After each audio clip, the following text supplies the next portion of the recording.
I'll tell you what's on YouTube. Easy to find. Nightman, the Malibu character, had a TV series. Oh, Nightman. Hey, dude. Darkman is man, that was really, really bad jazz. It's on jazz musician by night, superhero by later at night. Damn. I just, the whole thing with the camera on the eye, on the lens, and the regular eye, it killed the whole concept for me, man. Darkman is on AMC. AMC Plus. Darkman is on AMC Prime. Yeah, I'm not paying for that. All three of the movies are on there. We gotta find it somewhere that I don't gotta pay for it. You don't have. There's no way Sam Raimi did 2 and 3, did he? I'm struggling. No. Sam Raimi. Oh, that's a plus at least. Okay. Arnold Vosloo is Darkman in the second and third movie. Yeah, this is pre-Mummy Arnold Vosloo. Yeah. Right. Yeah. Yes. But look, dude, it was still a franchise. They made 3 more movies out of it. Yeah. So I mean, well, listen, I'll tell you what I saw last night. Oh my God, I was not even prepared for this monstrosity. Was the Texas Chainsaw Massacre Part 2? Like, holy God, just and a friend of mine, I posted on it last night. I was like, this is one of the worst things I've ever seen. This is totally unwatchable. Yeah. And a friend of mine comes on and he shows me his VHS cassette that he's got signed by like the cast. He's like, this is like my favorite of all of them. I'm like, this is like noise. This is buzzing and screaming, and every scene is 25% too long. And like, this is a terrible movie, dude. Try watching. So we were going back and forth. New Generation, the one with Matthew. Oh, even worse. Oh my God! Oh my goodness! Oh my God! Like Matthew McConaughey yelling at Renee Zellweger for like an hour. Yeah, went for it. That was great McConaughey. That was great A McConaughey stuff. What is this? But guys, we are live right now. We're out there. We're in the streams. What's up, streaming land? Thanks for checking out JD Unstoppable. I'm JD Rosario from Unstoppable Comics, and I'm hanging out with a bunch of guys that are into comic books, not just making them, but also selling them.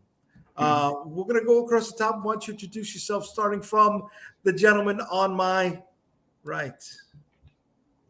How you doing, everyone? My name is JD Calderon. I'm the writer and creator of the Oswald Chronicles, Tall Tales Online, and currently running a Kickstarter on the Oswald Chronicles with a couple others coming up. So yeah, don't mind me. I'm all over the place. And just to be clear, he's on your left, JD. He's on your left. Sorry. He's on my left on the screen. He's on my right here. Guys, I told you, man, I've been pre-gaming St. Pat's all day. You got to forgive me. Okay, we went to a local brewery. I think it's called Arizona Iced Tea. No, it's not Hill. I'm drinking a Chesterfield bitter. It's like an old English style ale. Not Hill, Connecticut. Yeah, and we're rolling all day, baby. All right. Well, I'm joining you, and I'm drinking the blood of my enemies out of a Kylo Ren cup right there. Nice. That's how we do that. Okay. Nice. I am Tom Hutchison. I am the writer, producer, publisher, art director, TikTok maker. Now I'm making TikToks, I guess. Kickstarter, shipping guy, traveling salesman for Big Dog Inc.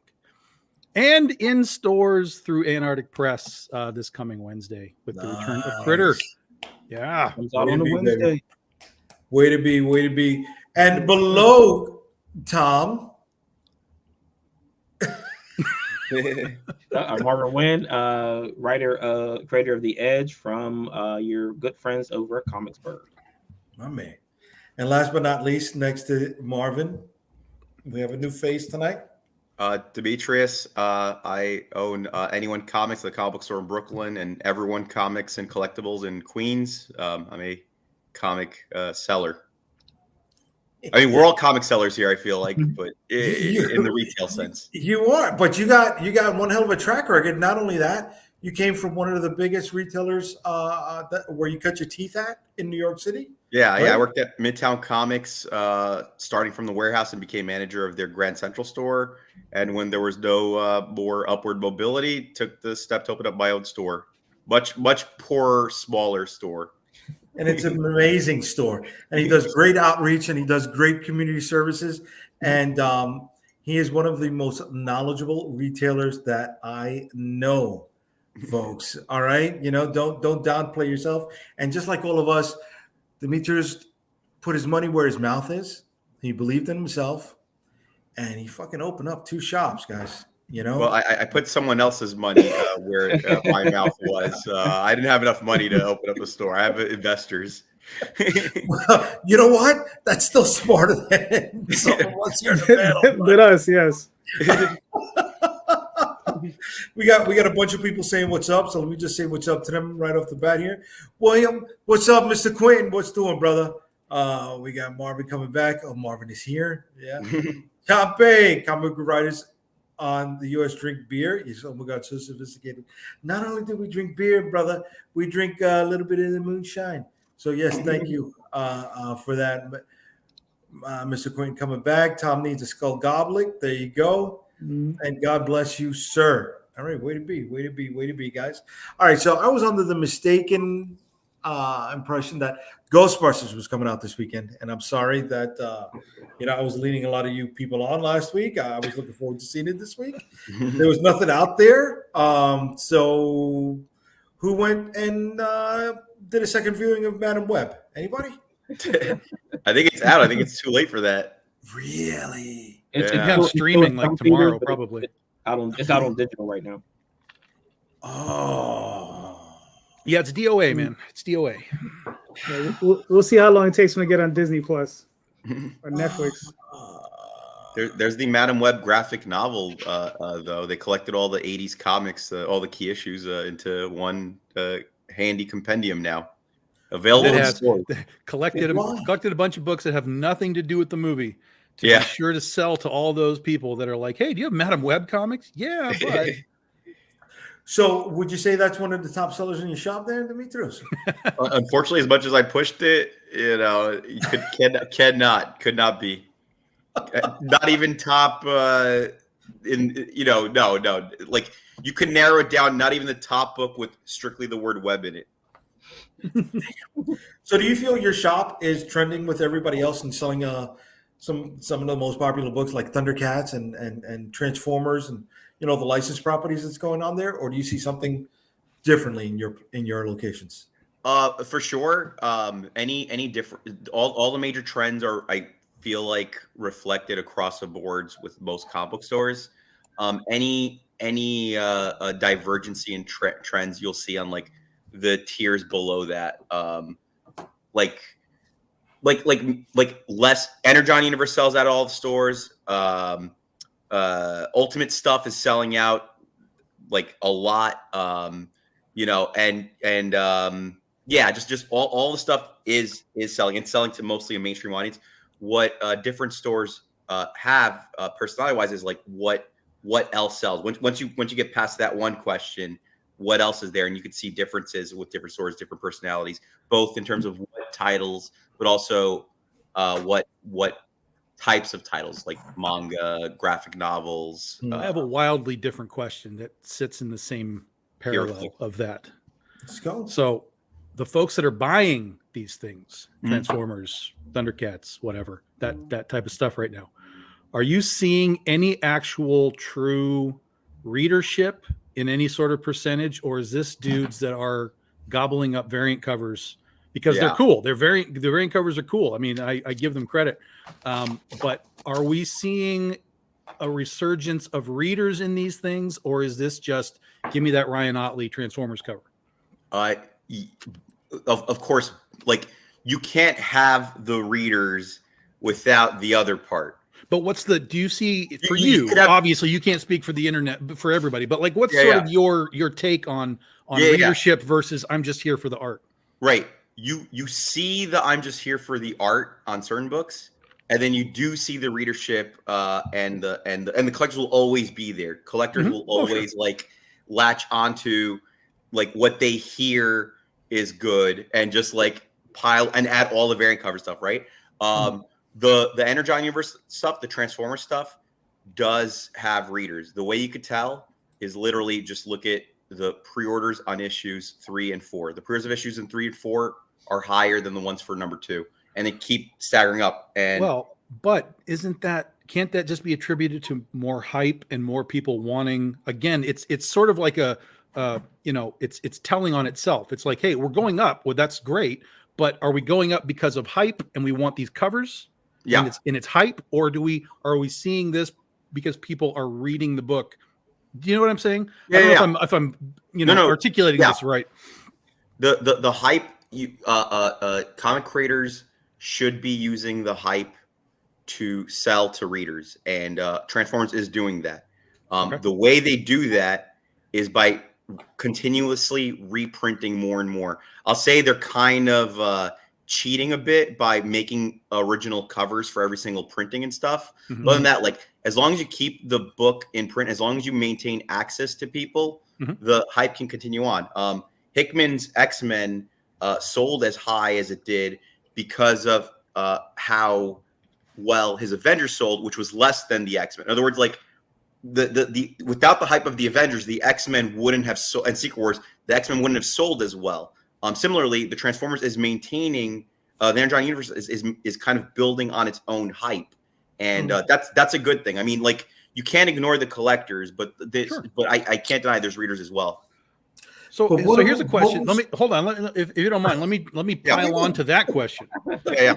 Because this I think is relevant to all of us now. So if the thought process is, now, granted, you have to sell out of a print run before you do a second print, so on. Obviously. You don't have to. Well, no, that's true. That's true. Marvel does it.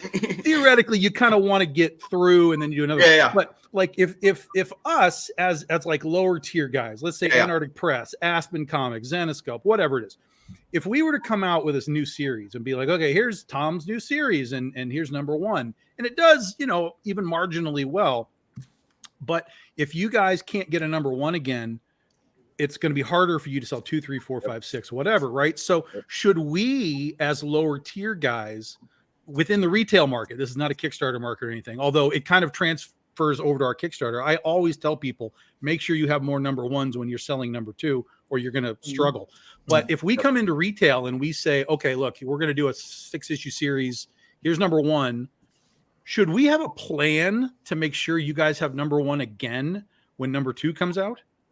I don't think there's a one size fits all. The key is access. Yes. Again, like, you're right. You can't sell number two without a number one. Like, it's really hard. I'll say the one example where I remember that happening was Immortal Hulk. Immortal Hulk had, for the first 7 issues, self-contained stories, and so it took a little bit of convincing, but like, people were buying. Frankly, people were buying the hype and still like getting them and stuff. So the one strategy is you could do self-contained stories. If you were to do a second printing of issue 1, I would say it's generally a good idea, but then there's a different strategy for each one. Do an original cover is one strategy to maybe incentivize people who already own it to get another one. Just to like kind of, because again, you want to like hedge your bets. I think that's ultimately what it is. Find the cheat code, like you said. Yeah, and then the other thing is you can make this you can make the first issue available at a less expensive price.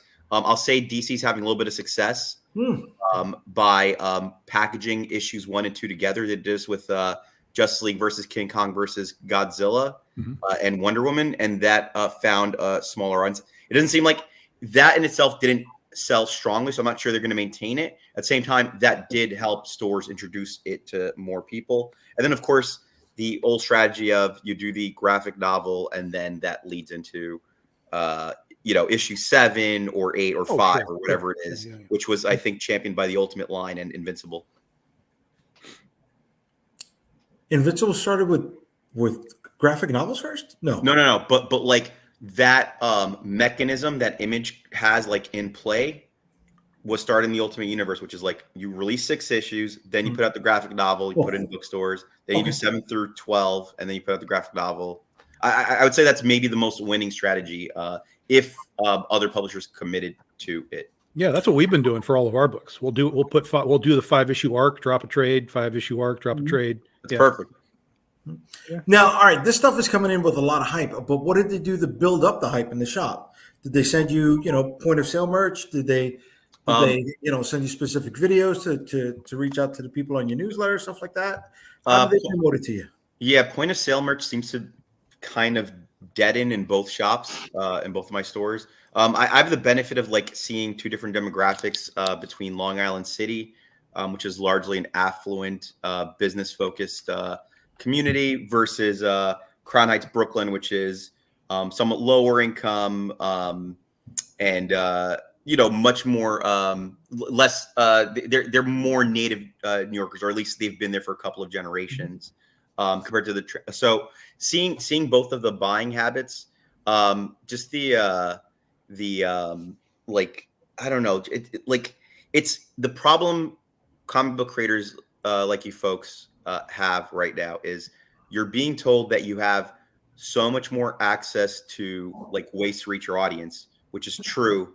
But what we as a people, as a humanity didn't account for is like how much noise there is. And there's a lot of noise, both digitally and then physically in stores and stuff. So yeah, it has to be, to me, it has to be the right noise. And in the case of this Transformers stuff, and even with like Thundercats and everything, to me, no one was buying Transformers books when it was IDW, right? I was buying it, but but in the context of where we are now, nobody was buying Transformers. You know what I mean? How about nobody was buying when it was announced that Kirkman was doing it? I think that was the key. Like the fact that this huge, and G.I. Joe for the same thing. The fact that these IP were going to a guy who did The Walking Dead. Yeah. Now Kirkman's not writing this stuff, which a lot of people maybe not even realize. But it's his company, so I think that got a lot of that spooled up the hype wheels. I see where you're going with that, Tom. But let's talk about Dynamite with Thundercats. When you had Thundercats the first time around, the second time around with Wildstorm, Ed McGuinness, Jim Lee, J. Scott Campbell, you had bigger names, and you had it under Image, or even though it was Wildstorm, it was still an Image product. So that had a hell of a lot more behind it than the Dynamite thing did. I know. I think a lot of it is timing, and a lot of it is luck. I really don't get it. Like, it's a Declan Shalvey is not like, he's not a draw the way, let's say, Alan Moore or Warren Ellis. I'm shocked, but I do have some guesses. Timing and luck. Anytime there's a hyped product, like an extremely hyped product, that people will miss out on stores because no one pays attention to comic book stores until that hype product comes out. There's always a second product that sells. The week Thundercats came out, you had Ultimate Spider-Man. And so everyone who went to their comic book store for the first time in 4 years, who like just took for granted that they would have it on shelves and traveled in some towns miles to get to their shop, needed the second best thing so they couldn't get it. And I've seen this happen repeatedly. There's always this, like, the hype book and the second hype book. And it's the, I call it the sour grapes book. I think ultimately, again, if you want to know what's hype and what's sustainable, you look at sales for issue 3 or issue 4. That's what it actually is. Dynamite, we can also look at Christopher Priest Vampirella. That #1 broke records, best-selling Vampirella comic of all time, right? And where I haven't followed it, but I'll say my stores, the sales of issue 1 versus the current comic coming out, 666, like 1/10, maybe 1/20th of what it initially was.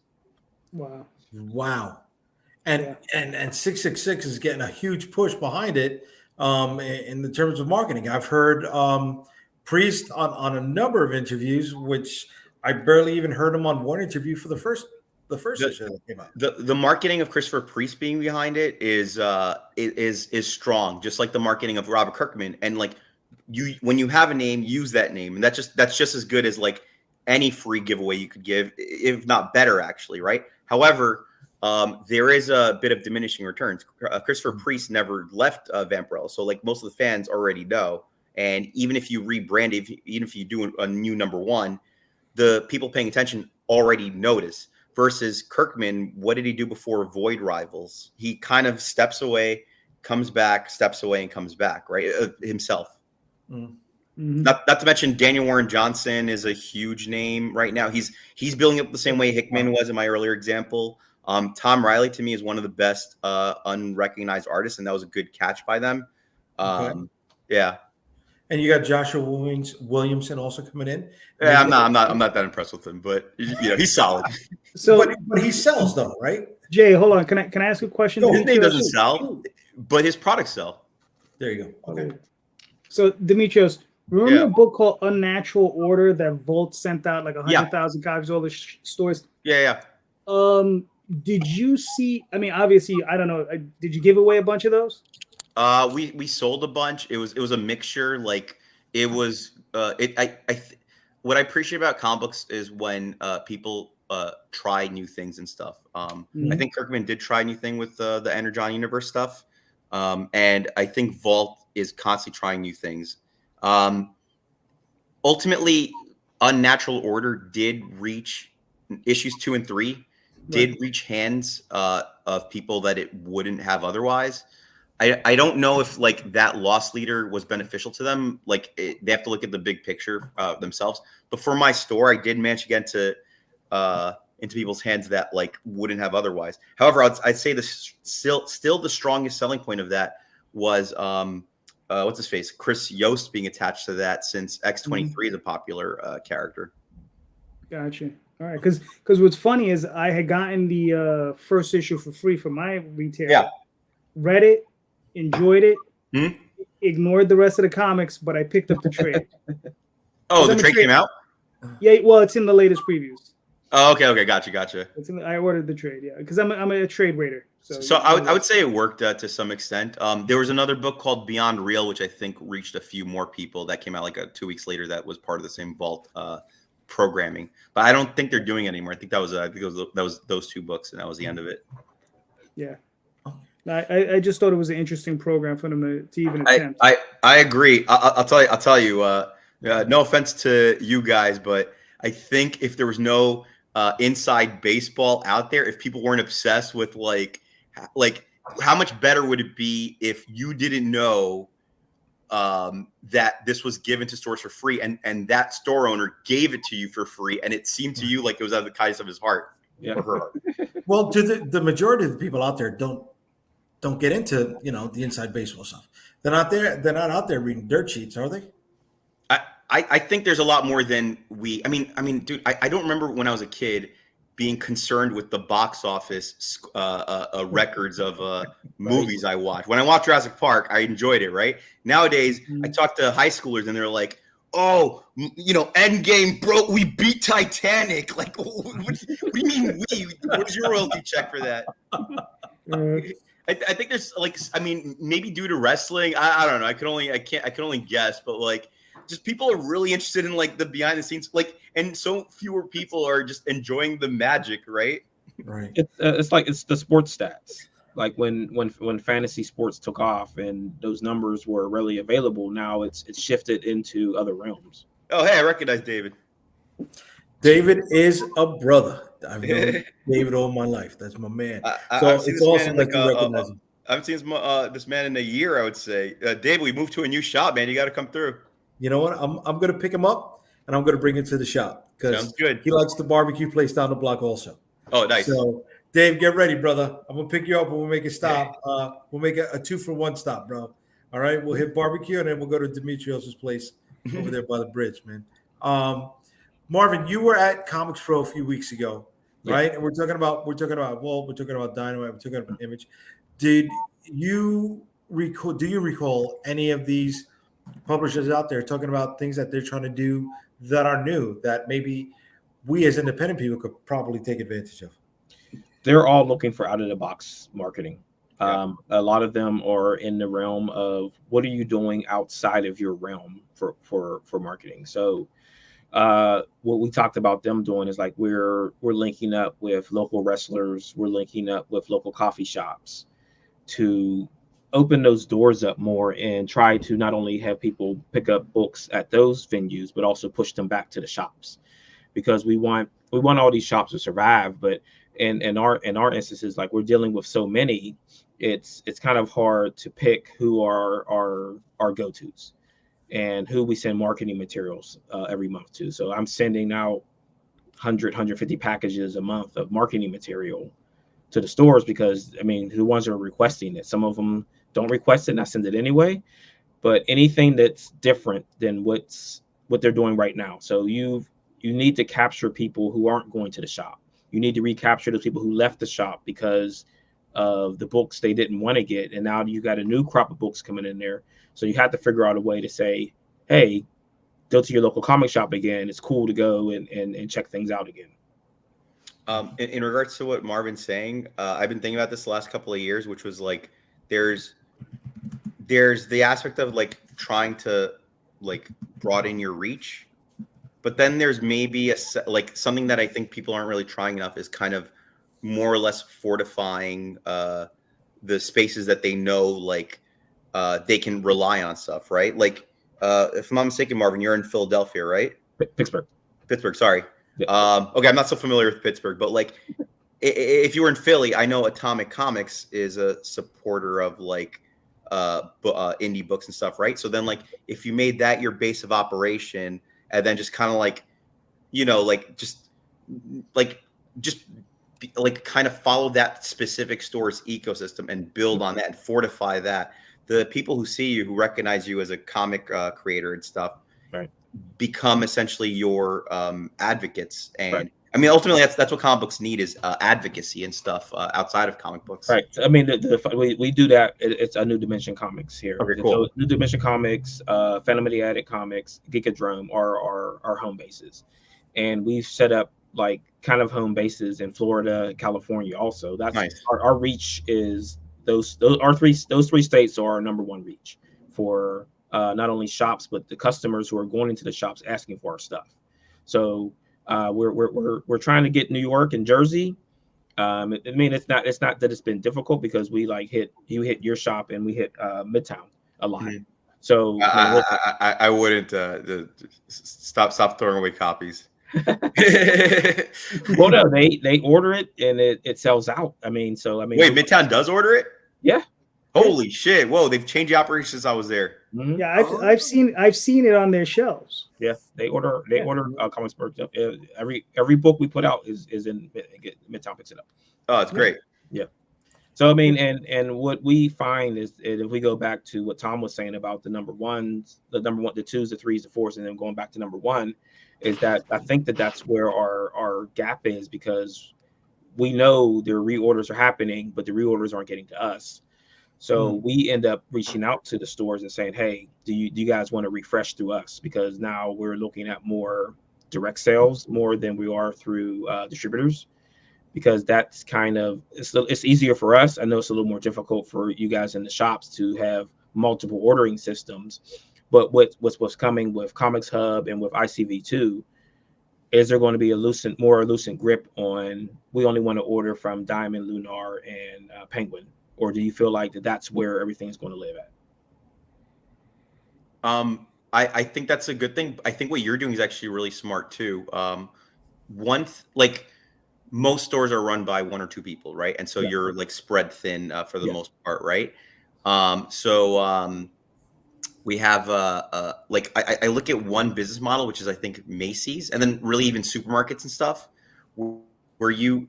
If you're a Frito-Lay's, you go into these grocery store spaces and you like do the restocking yourself. You like put the stuff there and you bill them and stuff. I think that may be like the better system for now until the ICV2 thing kicks in. We use Comic Hub, and Comic Hub isn't as like automated as you may think. It's good. It's very helpful, but it's not like it doesn't lay it out like in one sheet the way the ICV2 thing seems to be promising to do. Right. Well, they have. Sorry, go ahead. Yeah, Marvin. No, go ahead. I was going to say they haven't opened up their publisher portal yet. Oh, okay. According to what we heard at Comics Pro is that it's going to allow you to market not only to the shops but also to the customers. Oh, that's cool. So we can kind of push people to specific stores in those areas where we can see, well, we'll be able to see where our growth is, because they'll have charts and everything like that. Something we can't get from Diamond. We don't know. I'll give you one little cheat for comic shops. I would say 80% of the comic book shops. You don't reach out to the stores to carry your product. You have people calling in or customers calling in or followers calling in, that's who they'll respond to more than anything else. Ultimately, yeah. Rather than sales reps. Yeah. Rather than sales reps, just have customers come in asking for, hey, do you have this on your show? Like ultimately, that's part of what the Thundercats thing was. Is just like ultimately came down to there was the returnability facet of it. Therefore, stores did order a lot and were able to meet hype, and then maybe whatever marketing material it is. But at the end of the day, it was the customers coming in asking for it. That's what led to reorders and stocking all the copies that we did and stuff. Right. And then that's what these kind of these streams and these YouTubes are what really are excellent for, is reaching people that you weren't able to reach before and telling them, hey, because we got orders coming in Monday, and like, okay, issue six is in for order right now, so make sure you're letting your shops know. Like we're hammering those points home. But like I said, is that when we want to reach out to the rest of the ecosphere, because what I see in coffee shops and I see at wrestling events is a continued refreshing of people. You see 10-year-olds at wrestling events. You see more younger people in coffee shops. So those things are refreshing their customer base, and in some cases, the comics aren't refreshing their customer base. Yeah, we should be getting comics back at the supermarkets, man. That was the big thing. Yeah, even markets aren't in supermarkets, man. Yeah. Well, I mean, we looked into it, but the market for it is the starting price of that is so high that it's almost unattainable for us to keep it up, especially since they can just rip off the cover and return the cover and get a refund on that. Yeah. Title. Right. It's a different way of doing it. Well, you just send them comics with no covers to begin with. Just print them with no covers. Just the inserts. I have a quick question, just so I have my information correct. Are you guys all self-distributing, or do you go through Diamond or Lunar? Where Comicsburg is in Diamond. You are in Diamond? I don't remember seeing your issues in Diamond. As of what month? We've been in Diamond since January of last year. Oh, wow. Yeah. Man, I've got a link right here. Curse. If JD wants to pop up the link, I'll put the link right up. The first one I got is here we go. It's the second one. Okay. Yeah. Man, I was in Diamond when we started 14 years ago. We did 4 years on our own. Yeah, I remember that. And then we went to Aspen for 3 years.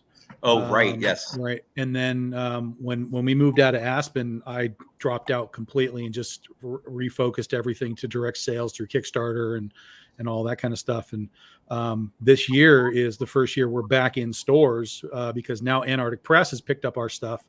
So they did one of our stories in Exciting Comics 41, which came out about a month ago.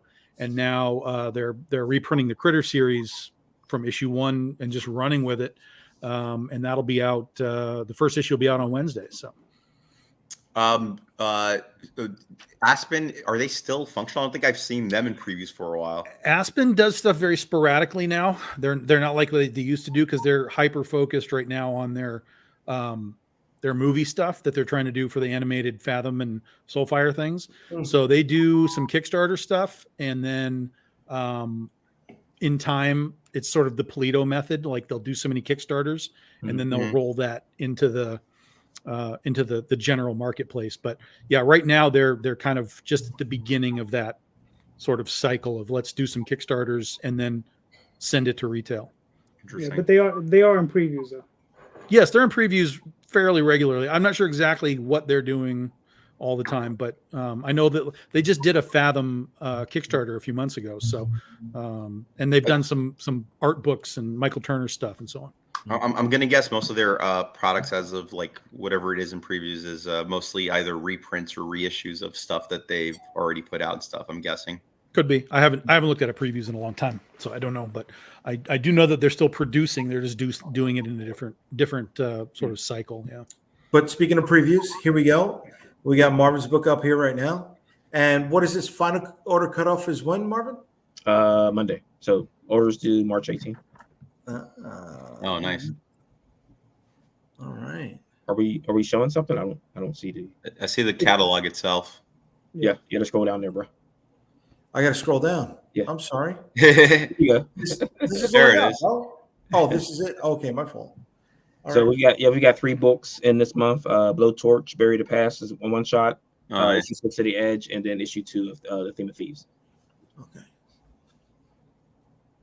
So yeah, so I mean, if you're looking to get some books in, I can do direct.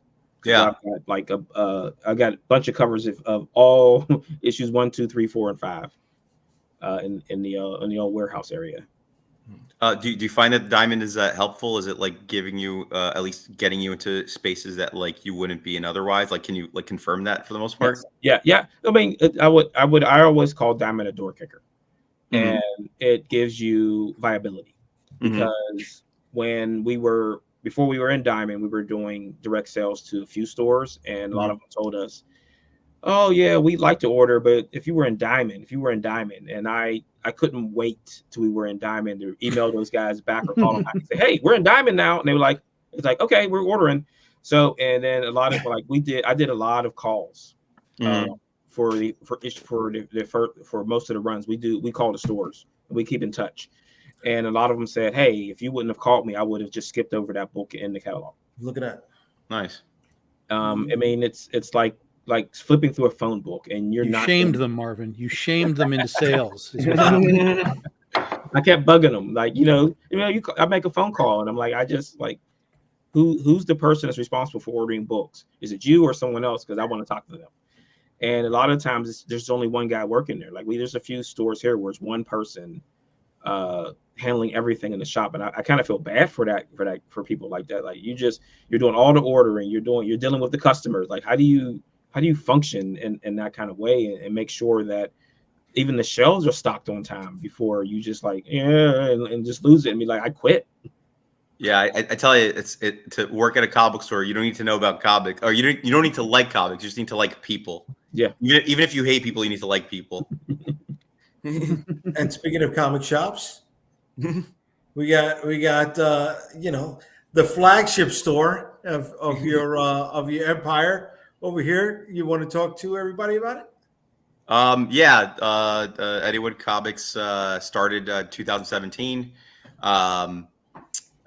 We just moved last year across the street after breaking our lease because it was just untenable after going through the pandemic, after going through whatever the economy's doing right now.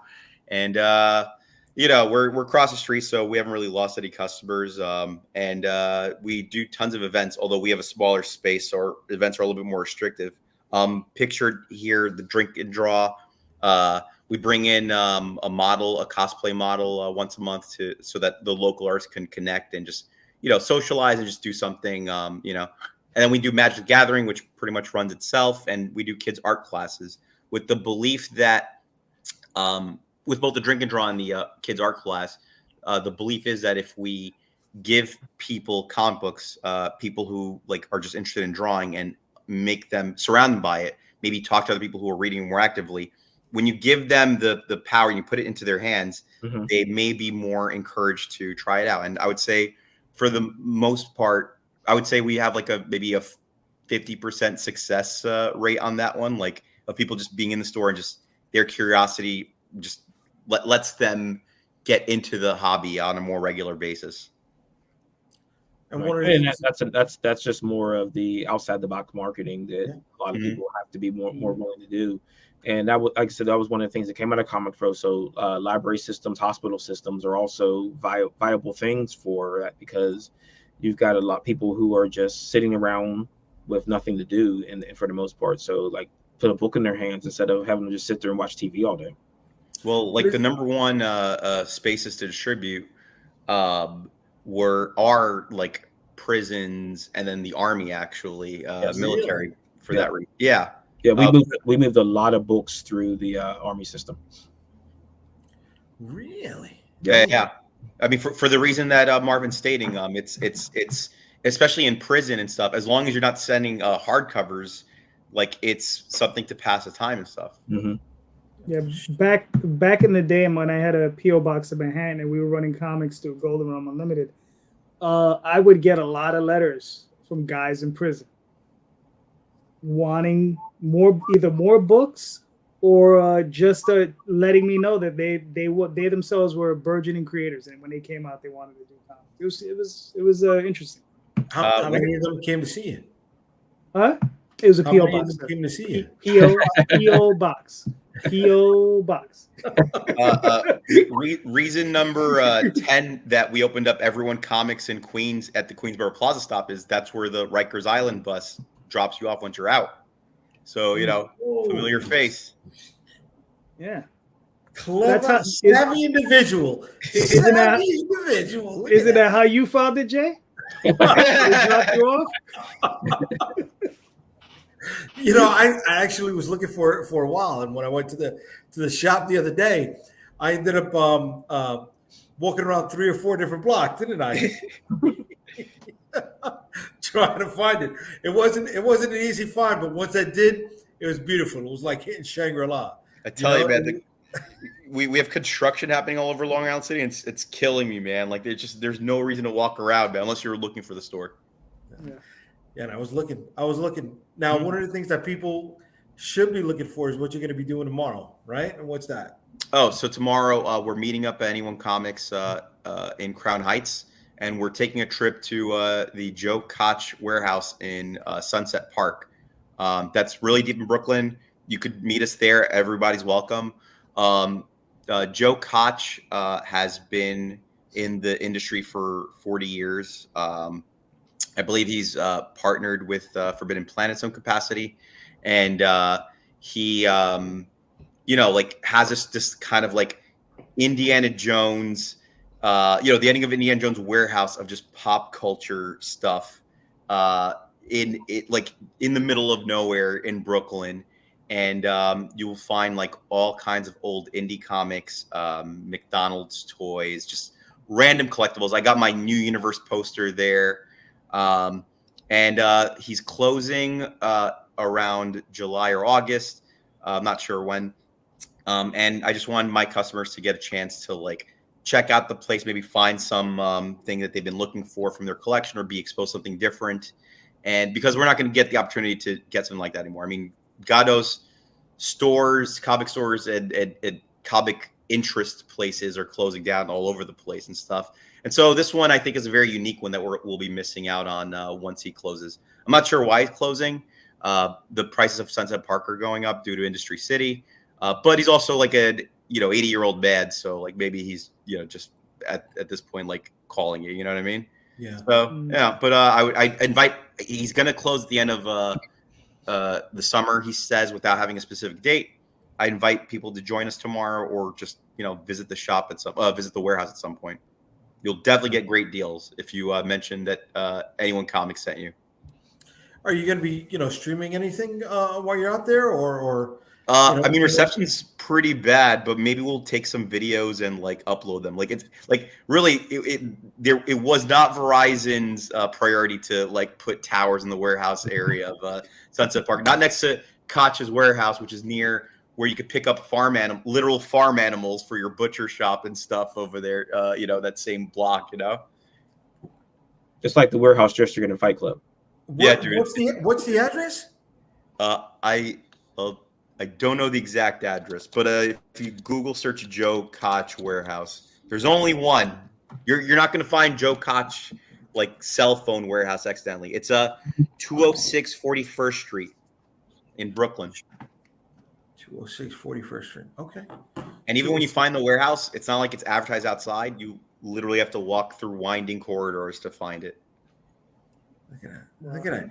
We had our old little Mile High Comics over here in New York City. Yeah. I didn't even know about it. We may again. Maybe there's another secret one and stuff. Or maybe you got to go to Pittsburgh for the next one. Who knows? But yeah, been there for 40 years.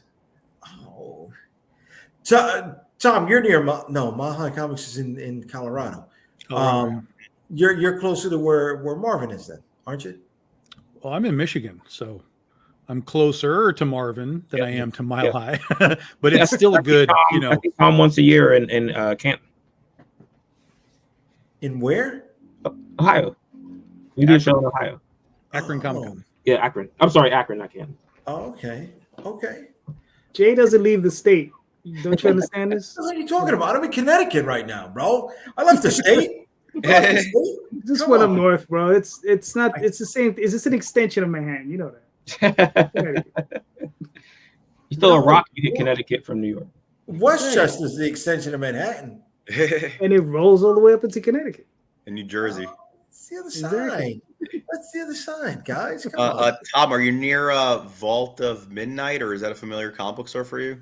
That sounds familiar. That sounds Grand Rapids. I think that's Grand Rapids. That might be right. They were my store in 2020 helped fund and I guess publish ultimately the Access Guide to the Black comic book community. Mhm. And one of the few stores that ordered which basically showcased comic books by Black creators, Black owned businesses and stuff. Because to be honest, I was kind of pissed at all the stores showing solidarity, all the publishers showing solidarity after the Black Lives Matter protest. I want to actually see who actually is supporting people of color and stuff.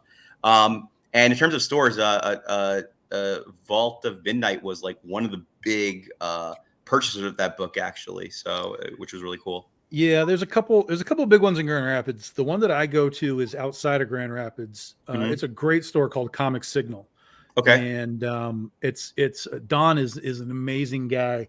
And I went in there for the first time just to get some bags and boards. And I was like, dude, this looks like a shop from like 1997. Like, what is going on here? This is great. He carries indie stuff. He's got like a huge rack of new issues, tons of back issues. He does events in there. I was like, yo, this is amazing. And he's in this great spot, kind of in the middle of nowhere. He's outside of Grand Rapids. So anybody that's sort of up here, we don't have to go all the way to Grand Rapids, like an hour drive. We can just drop into his place. So he's got a great spot.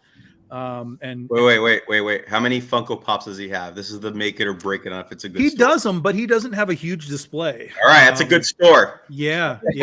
No, it's not an overwhelming display at all. In fact, I'll tell you this: his display of Source Point books. Yeah, he's got a big display of Source Point. Sure, books. because they're Michigan based too, right? Exactly. Yeah. So his display of Source Point is double the size of his Pops display. That's what I'm saying, man. Like Source Point is like kind of just looking around the area and like fortifying their the business around them, and that's perfect. Like with the amount that they put out, you can probably easily supply people for a signing. I'm assuming a lot of the people are Michigan based. Mm-hmm. Why didn't you go through Source Point? Why'd you go through Antarctic Press, Tom? Because I met Ben Dunn, and I don't really have to be careful what I say here. Not interested in Source Point Press. We'll just say that. But really, it wasn't even that I'm not interested. Like, ew, go away. But like when I was doing all of this myself for the last 7 years, I didn't even really. I had vague thought processes of like, what if I go back in the retail store? Like, how do I do this? Do I want to do this? And then I've been doing podcasts with somebody else, and Ben Dunn had become a regular guest on the show. And so I got to know Ben very well within that context. And he just kept talking about how, we're always looking for content. We're always looking for content. And I kept seeing that he was picking up all these other publishers that were doing Kickstarter stuff. And then he was bringing it over, like the stuff from Mount Olympus. And then Niobe Comics was going over there. And there was other guys that were going over. And I was like, this seems like it would be really easy to just say, hey, Ben, do you want a whole bunch of stuff? And just let them do it, because there's no work on my end. It's literally just like, here's the files. Yeah. Send them to your printer, send them the retail, and we'll just put eyeballs back on Big Dog Ink. And then I do shell out some money for some new covers, because I don't want to just reproduce the exact same thing, which then hopefully, we get some of our existing buyers that may already own the book. They might want the cover, and they'll go get the cover, Right. But for Critter, I was amazed, to be perfectly honest. So the first issue, we put out 2 covers, and we sold, they told me, about 1,800 copies.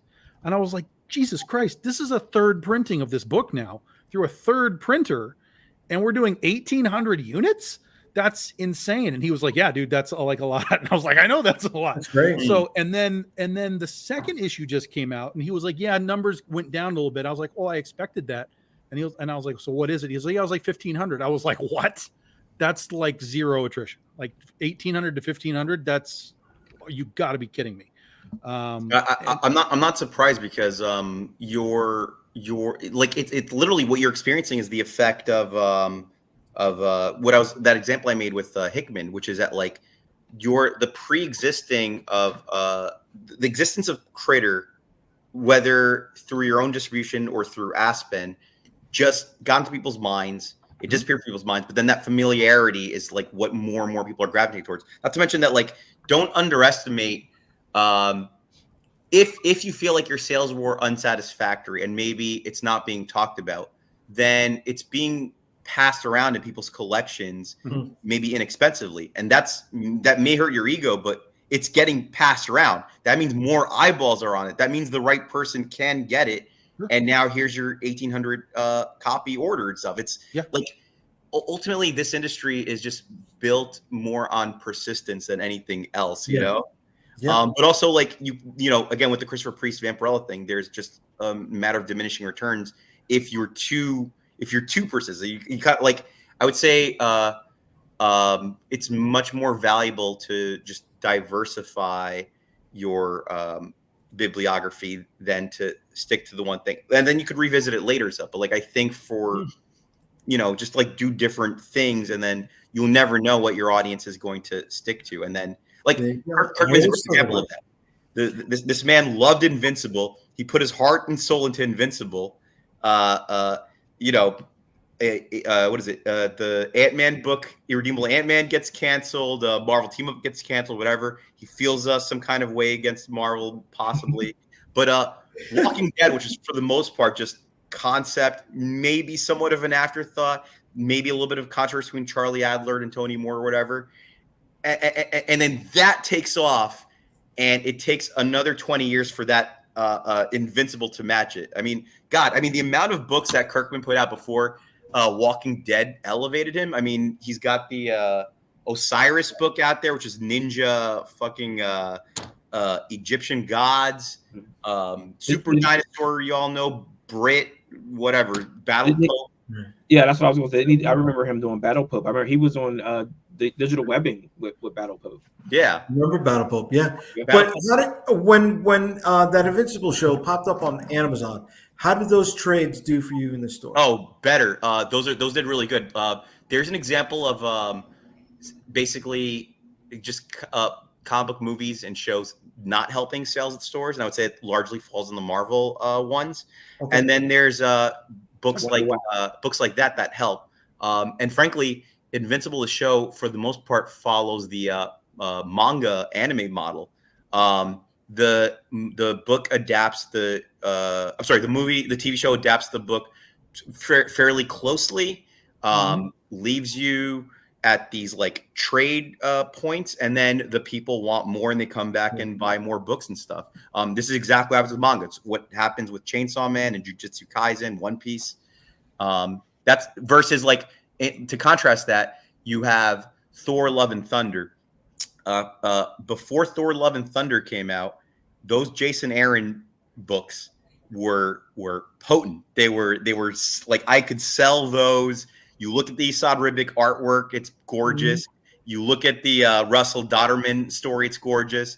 The story of Jane Foster is remarkable. Like, no one in that year, 2018, was as heroic as a woman who's fighting cancer and just despite that still putting her life on the line and stuff, right? And now, like, the movie came out and people's perception of that book has been highly diminished now.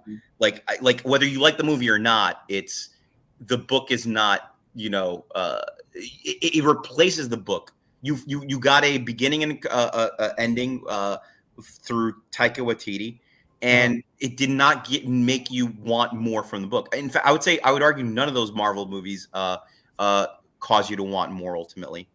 Right. I mean, we were talking about that before, where what was happening in the movies doesn't match what's happening in the comics. For example, when Doctor Strange 2 movie was out, Doctor Strange was dead in the comics. So someone coming into the shop looking for that says, well, I want to read Doctor Strange. And you go, well, you pick it up. there's no Doctor Strange. Now I don't want it. I'm just gonna walk out. That's unfortunately incorrect, Marvin, because the people coming in out of nowhere are usually looking for the trades, and of course the trades were still around and stuff. When what's his face?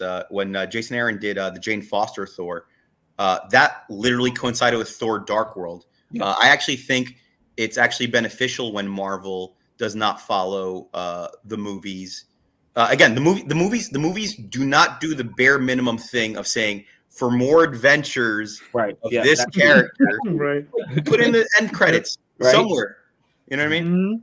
Anyway, but as the comic books follow their own plot line and do not match the movies, that's actually good, because us at the stores, we're able to introduce people to the idea that, like, oh, you know, they're number one, the creativity is stronger. And there's the idea that there's more going on that can be enticing. Again, it's more about getting the gateway into that. But like when Doctor Strange was coming out and stuff, that Vision trade was selling really strongly, of all things, but that doesn't really lead to anything, one way or another. House of M was selling during the WandaVision stuff, and then it just never matched anything that happened. So there's a lot of that, but nothing, no show ends or movie ends and gets people selling stuff. It's more people buy stuff before the movies, versus again, Invincible, people come back and they'll buy the earlier ones, but they also want to buy what's next more than anything else. Right. So it seems like that they did a better job of pushing people to comic shops than the movie. Yeah. The Boys, I think, does not match the book at all. No. And yet I would say it works for sales of the book, because people, number one, don't feel like they're repeating the same story. And it's a new perspective, where The Boys, the TV show, parodies, superhero TV show tropes. The Boys, a comic, parodies tropes in the comic books. You'll never see the teen psychic pedophilia ring in The Boys TV show, because simply, I mean, other than the fact that TV wouldn't be as daring as Garth Ennis is, but teen psychics was never a trope that developed in the movies at all. The movies are too cool for that, whereas we know it's a trope in the comic books. So at Comics Pro last year, DC announced that they were going to start doing pushback. So they had in the game trailers and the comic trailers and movie trailers, they had visit your local comic shop. Did that move anything? Yes, it did. It did minusculely. I'll tell you though. Anytime James fucking Gunn, I'm sorry, am I allowed to curse here? Yeah. Go for it, baby. Anytime James Gunn tweets, it's like Elon Musk tweeting about cryptocurrency, man. Just like he mentions, I like Supergirl Woman Tomorrow by Tom King. Boom, everybody want that. That has a big burst of sales. And just a matter of making sure DC Comics has that stuff in stock. The other day, he mentioned Wonder Woman Historia, and boom, all the Wonder Woman Historia copies in the store sold. So I don't know about the DC's push in general. They did that for Blue Beetle, and I would say it did work for Blue Beetle. But Shazam and Blue Beetle were the first movies that they. They did that too. Yeah. I don't think it worked. It did not work so strongly with Shazam. It definitely worked with Blue Beetle. It worked moderately with Black Adam. I'll tell you I don't know why they keep doing it, but putting The Rock on all your comic book graphic novel covers as opposed to Doug Mankey's perfectly decent Black Adam is ridiculous. And I don't know why they think people who don't read comics want to come in and look at more pictures of The Rock. They're if they're coming in if they decided to read the comic, they want to see comic art, not anyway. But speaking of comic art. Yeah, we got some badass comic magician art over here that is on Kickstarter for another 39 hours. 39 hours. Awesome. Yep. 39 hours. You want to give everybody a quick run through about this one, Calderon? Quick one. Okay, so this is a 164-page graphic novel featuring my character Oswald, where he finds a warrior gnome half dead on his doorstep, and he finds out from this warrior gnome that he is seeking and fighting an ancient evil that actually took his family from him in the 50s, and he's been chasing this evil down ever since. And also, since that time, he has dedicated himself to the eradication of any evildoers that he sees, and he's just out there doing his thing. And Oswald's kind of committed to helping him out. So, our fledgling sorcerer is out. The mouse sorcerer is out there trying to help out his newfound friend Dauphin. So that's what this is about. And I just want to say that your book reminds me of Telos by Mike Waringo, man. Oh, thank you. Ooh. Thank you. Yeah, this the artwork by it is Jay Gonzalez on the interior. That's the black and white art. The cover was done by Aurelio Tillis. That's another artist that I'm working with. And this is the cover over here. Yes, sir. Nice. And we hit our first stretch goal, so we have 2 trading cards going out. And then if we hit our second stretch goal of 2,500, we're gonna have another two trading cards going out with that as well. So you get the book and 4 trading cards, and that's all for physical backers. And so there's 36 hours left, and 39 hours left. And besides that one, what you got coming up next is going to be this bad girl over here. Boy. I'm not going to bust your chops. I love to call her something else. Yeah. So this is the sign up page for Magi's Grace. This is a second chance campaign we're doing.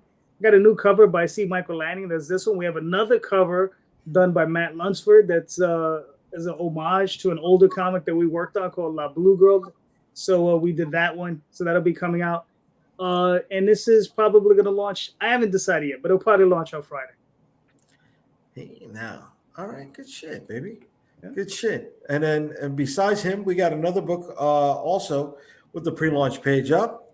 And that is our man all the way over from the Midwest in Comicsburg, a new city that has shown up.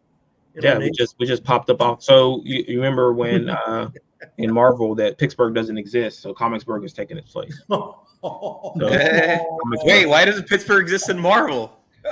It's a steaming hole. They destroyed it and dude. Huh? I had 2 new universe references. Yeah, that was new universe, man. Yeah, the hole in the ground in Marvel. Yeah. So next thing I'm going to hear, Tom's got the whole run of Kickers Inc. You know what I mean? I got the whole run of Kickers Inc. So this is our second trade, volume 2. This is going to cover the Reign of Chaos storyline from issues 5 through 9. I think I'm going to launch the first week of June, so get ready for that. So it's going to be this probably the same time period as the first one that I did, and I just realized last one I did was in 2022. I thought it was last year, but it wasn't. I didn't do a Kickstarter last year, but we're probably going to do 2 this year, so we'll see. Nice. So those are all the covers, the current covers that are there right now. That's all right, Mark. I got you covered. I'm doing the one I'm finishing tomorrow, Monday, and then I have another one launching on Friday. Then I got one running after that one soon too. So who you, Tom now? Tom now? Yeah, I'm trying to compete with Tom. Tom just finished one. He's about to drop one tomorrow. Finish that one the day after tomorrow. Launch another one the day after that. April, May, June, July, September. Nice campaigns. Marvin, can I ask you about Pittsburgh? Yeah, sure. It seems to me like a mecca of cartooning with the Museum of Cartoon Art and stuff, and then Cartoon Kayfabe is based out of there. Am I wrong? Is it just like am I imagining it? No. It's kind of a double-edged sword on that kind of stuff, because Pittsburgh is the like a linchpin area for art, and not just art but comics. There are a lot of comic creators like Dave Watcher, is from here, and things like that. Nobody knows, because we are so inundated with sports in this town that's like Steelers, Pirates, Penguins, whatever those. Like, why aren't you doing Pirate Penguin books? Come on, come on. I mean, come on. Wait, just wait. It's coming. Like we're going to drop like the edge firmly into the city, and just capture all that magic from the city. It's a great place. Listen, I'm writing this book in my head right now, and it's all for JD. Can you imagine penguins dressed like pirates, riding icebergs and fighting killer whales? I mean, what else do you want? No, it has to be the icebergs with the color. That's what I want. the icebergs with the propellers from Brewster's Millions. It has to be those. So they have to ride around on the ice because they're taking it to the desert. But yeah, like it's a very powerful art scene here, and I just wish that everyone was aware of it because it would help us out tremendously. But we're trying to revitalize that thing, and that we're going to enter into those other spheres to let them know that things exist. At the end of the day, Marvin just wants to have a lake behind his house, just like a man-made that Tom owns. That's all. It's going to be a man-made lake too with penguins. I want to go to the Pittsburgh Zoo and listen. You got to have this ready. I think it's January. I have this for you. Where is it? January 20th is Penguin Awareness Day. You got to be ready. Nice. You got to be ready. Yeah. Do you have the website for this already? Like, I have a spreadsheet, dude. I have a spreadsheet of special days through the whole year. Yourself. Way to go. Way to go. Okay. You're a champion, brother, for having all that stuff ready. I kicked one off to the Oz Museum today. I told him, look, I was like, this, I don't remember what it was, July 6th, I think, is Build a Scarecrow Day. I was like, you guys got to get on this, like, for your museum, like, do it. And they were like, holy shit, that's real? I'm like, yeah, get on it. So you gotta throw fear gas at everybody, though. Not that Scarecrow. Well, hopefully not. Well, guys, we're pretty much at the hour mark. We've had a lot of people here jumping in and out. I appreciate everyone who's been there in the comments. Appreciate everybody who's going to be catching us on the restream when this is all said and done. And I want to thank the guys who are here tonight, rocking and rolling, sharing a little bit of their hard-earned experience with everybody out there in the small business world, right? Because I mean, that's what we all are here. Whether we're making comics, whether we own our shops, right? We don't have hundreds of thousands of people working for us. We're all small business. At the end of the day, we're all trying to fight a war for attention. I hope we all win. Before we get out, let's sign off. Marvin, tell everybody where they can find you, brother. You can find me at The Edge on Facebook, Twitter, and Instagram. All right.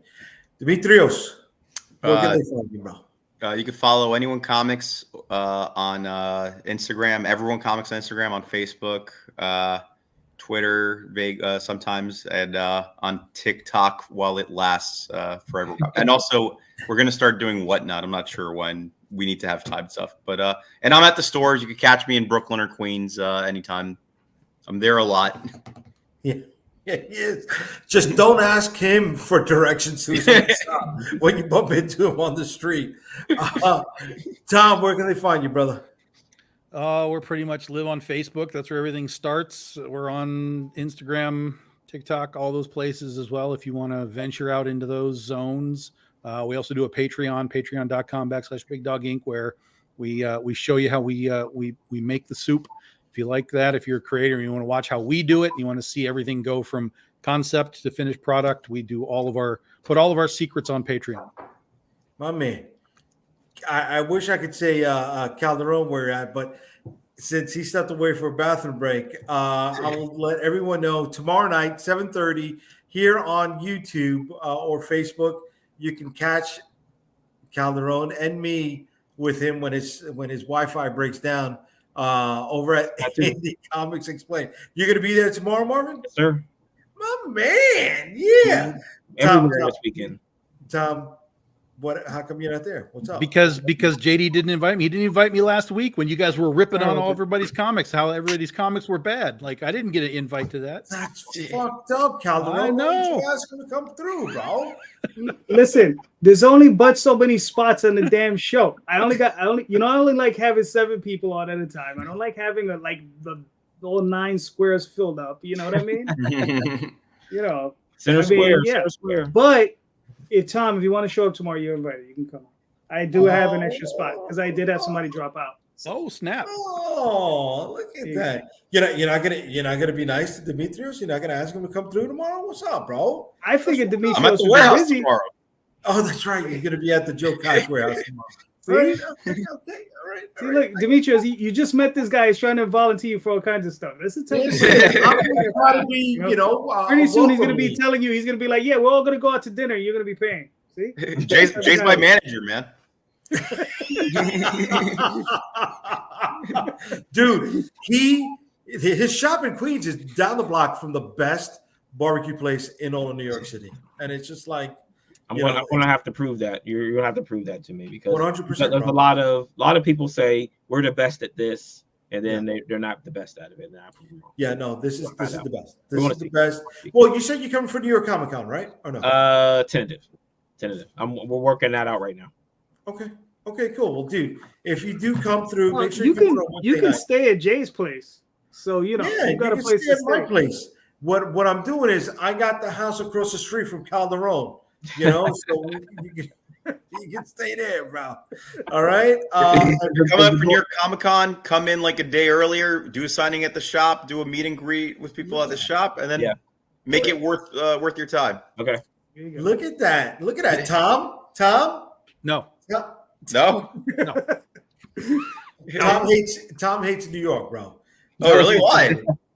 Because it's New York. It's pricey, but like it's terrible. There's the episode of The Simpsons when Homer hates New York, and then he wouldn't tell anybody why. So that's we have to leave that. Is that a real thing? Yeah, yes, That's a real thing. Oh man, then they predicted it again. He put the boot on Tom's car. You know what I'm saying? He got mugged on the train. All the other cliches. I would potentially come through to do, like just to go again at some point. Like I'll go to San Diego, but I don't ever anticipate boothing again at San Diego, just to kind of do the meet and greet and see people again and so on. But that way I can just come in really easy. I don't have to bring a car. I'm not unloading stuff. It's just like, let me just come in, be an attendee, go through Artist Alley, meet everybody again, and then get the hell out. Dude, one of the best things at New York Comic Con is actually what Milton does with ICV2 and the insider talks over there. There's so much information. He does so much meet and greets with folks over there. It's a great networking event during New York Comic Con, bro. Mm-hmm. So to miss out on that, you'd be kicking yourself in the butt if you had the opportunity to jump on it. What's the date on that again? The weekend of October 19th. I'm not sure what day that falls on, but it is that weekend. So it's most likely the weekend after Columbus Day. And setup day is Wednesday, and it goes through to that Sunday. And stuff goes down that Wednesday. Did you already book your table? I booked the table, yeah. But it's funny enough, Marvin, you said that last week you had the invoice. I reached out to the sales rep, and he hasn't got back to me yet. So I'm like, hello? But C2E2 happened yet or no? No.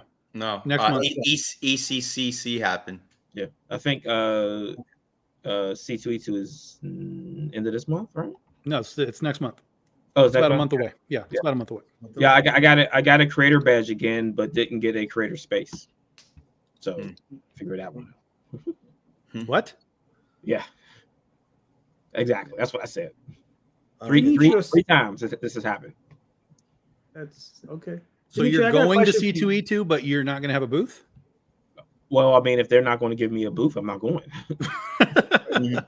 Well, I wasn't sure if you, like I said, like I would go to New York just to do the walk around. There's a lot of people at San Diego at C2E2. I mean, the Artist Alley there alone is essentially a Comic-Con, very much like New York is. So there's a lot. I actually like C2E2 more than New York Comic Con personally because there's just more room to walk around in my opinion. Are you going to C2E2 as well?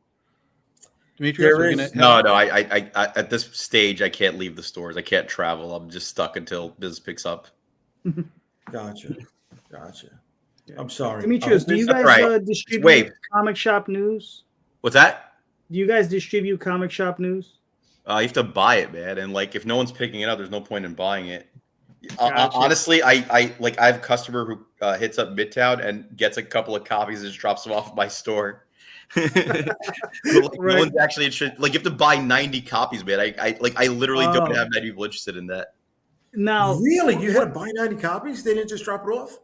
No. It's I forgot how much. I think it's $15 for stores to carry it and stuff, man. And like, do I carry that or do I carry 6 copies of Transformers? Let's say, Yeah. No, you buy 6 copies of Comicsburg books. There you go. There you go. There you go. Marvin, fuck Yes, sir. that motherfucker on top of you. I'm on my way. Let's go. There you go. Find know- his lake. Find his lake and drain it. You know what's truly missing? I just in pitched comics? him. What are you talking about? What are you mad at me for? did I just pitch him. said don't buy Transformers, buy Oh, Comicsburg. you know what? I'm sorry. I thought you threw him under the bus. I apologize. I put him in the boat to float him forgive me, across the lake. We're on the lake, man. We're cuddling and everything. You know what's truly missing in comic books? A kind of wizard magazine. Like Yes. you need a like third party hype machine 100%. for indie books and stuff. There's 3 or 4 of them, but they don't get any. Like ICC does one, Independent Creators Channel. They do one, and there's like 2 or 3 other ones that are really tiny, and they did some Kickstarters, but they're not widely distributed. Well, there was that one while, and it's not the same at all, but Bleeding Cool did it for a while. They had a magazine that was Oh, like yeah. I talking do about not remember that at all. Yes, Yeah, for like, I don't know, they did it for like a year and then it just disappeared. But it wasn't like Wizard. Wizard made it all fun, right? Yeah. Wizard was like, hey, here's the top 10 of these guys Yeah. and top 10 of this guys, Right. and we're gonna make butt jokes with toys. You know, like they made it a fun thing. Whereas, you know, Bleeding Cool just came out and we're like, here's the news because we're like freaking Newsweek. You know I'm what? like, this is No, dumb. They would do something. They did it 2 or 3 times where they had their top 100 list and they printed it out, and it was the 100 most important people you should know in comics, right? Mhm. And they had. Yeah, but I wasn't on that list, so clearly not. But no, they had the buyer from Kroger's there. They had Mm. different literary agents and stuff like that. And I appreciated when they put that stuff out. Sure, but that's not valuable to the customer. That's for us. no, but You know that's what I for mean? us. Of course, that's for us. Is the IC Yeah, thing But physical? Wizard was for the customer. Wizard was for, hey, let me tell you what cool book you need to have. Let me show you how much this book is Right. worth. Let me, it became a thing where Wizard was like, you got to have Valiant Comics. You got to Right. have Defiant. Like they were pitching everything and telling you why you needed to have it. It wasn't about Image. They weren't trying to hook Image up with, whoever else in like, it wasn't B2B. It was a customer based thing, like yelling and screaming, you need these books. And while we have, like Marvin was saying, we have these guys that are like, hey, this is like a cool book. Like there's no yelling and screaming Right. of this focused noise telling you what you need to get. Without Wizard, we wouldn't have that initial resurgence of G.I. Joe and Transformer that we got with Dreamwave. Mhm. I'll argue we would never have had CGC. CGC would not have caught on for better or for worse without Wizard. And I would say CGC was built on the corpse of Wizard. And I, if I'm not mistaken, I would say Bendis' career was largely launched because of Wizard hyping him up with Powers Magazine, Really? Benson Oming. Huh. Do you think if someone were to create a Wizard magazine again, do you think you'd be able to sell it in any sort of quantity in your store? Oh yeah, for sure. It's. Let me think. It's obviously it depends on how its presentation is everything. Of course. But as like a kind of consider people don't have as much money to spend, right? Hmm. So now let's say you, Tom, let's say you take the initiative, right?